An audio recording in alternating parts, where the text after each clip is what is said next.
तो I love you बोल दिया तो कोई प्रलय हो गई? पर ऐसा बोला कभी किसी ने?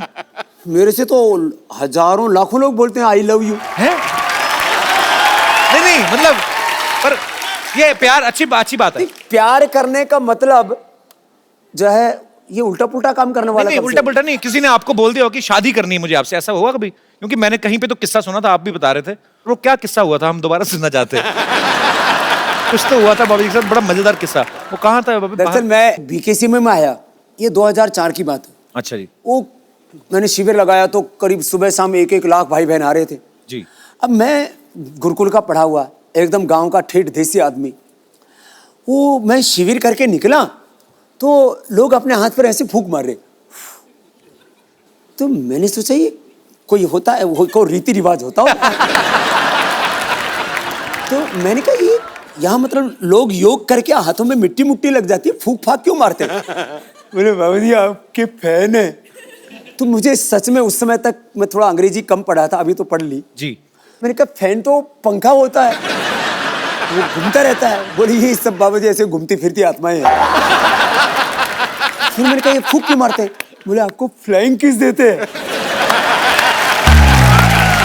तो मुझे पता लगा ये क्या चक्कर होता है। फिर मैं विदेश में गया 2006 में, तो वहाँ बहुत से लोग आए शिविर में। मेरे पहले शिविर में 5-5 हजार लोग आए वहाँ पर जी। तो एक आई औरत आई, उसने बोला बाबा जी मैं हक करना चाहती हूँ। तो हम गांव के आदमी वो हगना बोलते हैं।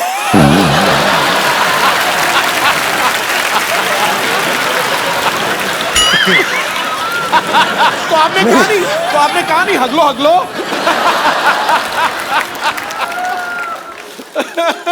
तो फिर मैंने कहा हगले तो अपने घर में हक के आते हैं।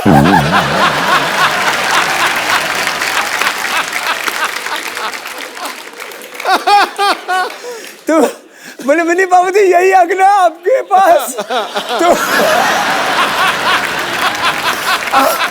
आपके साथ हक करना है। मैंने कहा मेरे साथ हक नहीं कर रहे, पढ़ो।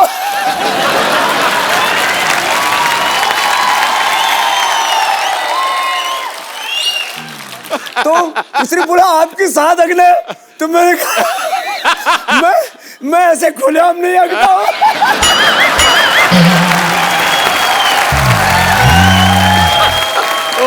वो मैं टेंट में बैठा हुआ था, उधर एक बाथरूम बना हुआ था, मैंने कहा इधर जा।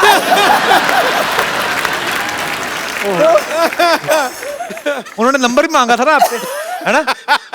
वो तो लॉस एंजलिस में। अच्छा, किस्से काफी हैं आपके पास भी। लॉस एंजलिस में क्या हुआ था बाबा? लॉस एंजलिस में ऐसा हुआ कि मैं जैसे ही कैंप करके उतरा तो एक औरत आई, बोले बाबा जी आप बहुत बड़ा काम कर रहे हो दुनिया के लिए। मैंने कहा शुक्रिया जी, जो भगवान करवा रहा है कर रहे हैं, हम तो ऐसे ही फकीर आदमी हैं।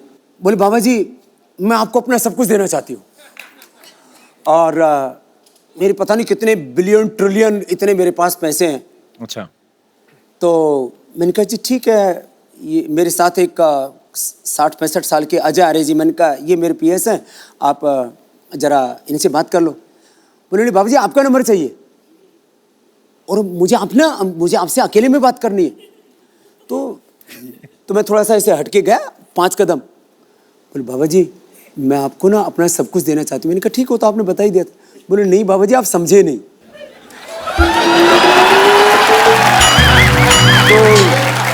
तो मैंने भाप लिया, मैंने कहा यहाँ कुछ खतरा है। हम साधु फकीर और बिल्कुल कोई मेकअप करके नहीं रखते। कभी देखो आप मेरे हाथ में कोई अंगूठी है? जी बिल्कुल नहीं।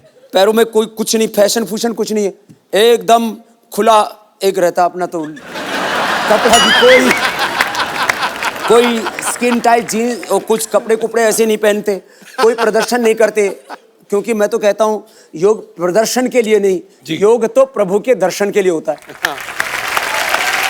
शाम मैंने एक दिन ना ऐसे, अब मैं सुबह एक बार पूरा पसीने से नहाता हूँ, तो कम से कम 3 दिन में मुझे शैम्पू करना ही पड़ता है। तो एक दिन ऐसा हुआ सुबह सुबह मैं शैम्पू करके आ गया और मैं ऐसे बैठा तो बाल खुले हुए थे। बोले बाबा जी आप खुले बालों में बहुत सेक्सी लगते।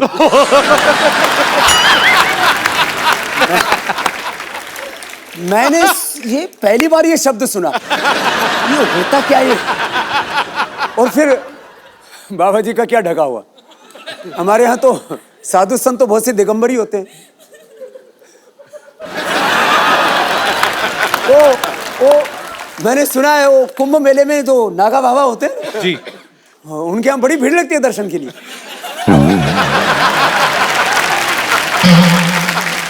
तो जो हमारी माता बहनें ऐसे बाबा जी को कभी मिल के ऐसे बोल देती हैं, तो उनसे हमारा अनुरोध है कि बाबा जी एक फूल की तरह हैं जो बाग में हैं, उनकी खुशबू हर कोई ले सकता है, लेकिन उनको तोड़ने की कोशिश ना करें।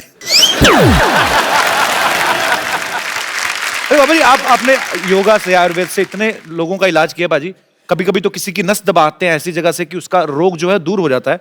आपको क्या लगता है कौन सी ऐसी नस दबानी चाहिए हिंदुस्तान में जो करप्शन बिल्कुल ही खत्म हो जाए? देखिए, दो तरह से होता है जी। एक तरफ जो है लोगों के भीतर एक मोरल वैल्यूज, स्पिरिचुअल वैल्यूज, जी, जो रिलीजियस वैल्यूज हैं उनको हमें खड़ा करना चाहिए।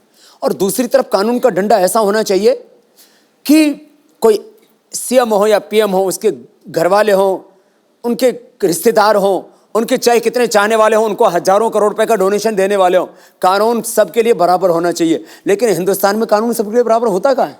कानून सबके लिए बराबर हो और दूसरी तरफ नागरिकों का चरित्र ऊंचा बनाने के लिए शिक्षा में परिवर्तन हो। जी, ये दो काम एक साथ हो जाएं तो फिर हिंदुस्तान में परिवर्तन आ सकता है। आएगा सर। अब ये एक बात पूछनी थी आपसे कि आप भगवा रंग जो पहनते हैं ये बहुत ही आध्यात्मिकता के साथ जुड़ा हुआ है।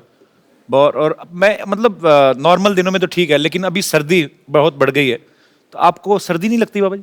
कि इसमें ज्यादा लगती थी इसीलिए गर्म रहने के लिए च्यवनप्राश बनाया आपने।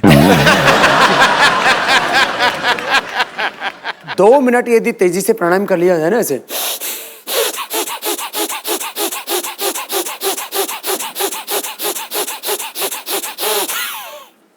2 मिनट में तो पसीना सोने लगता है।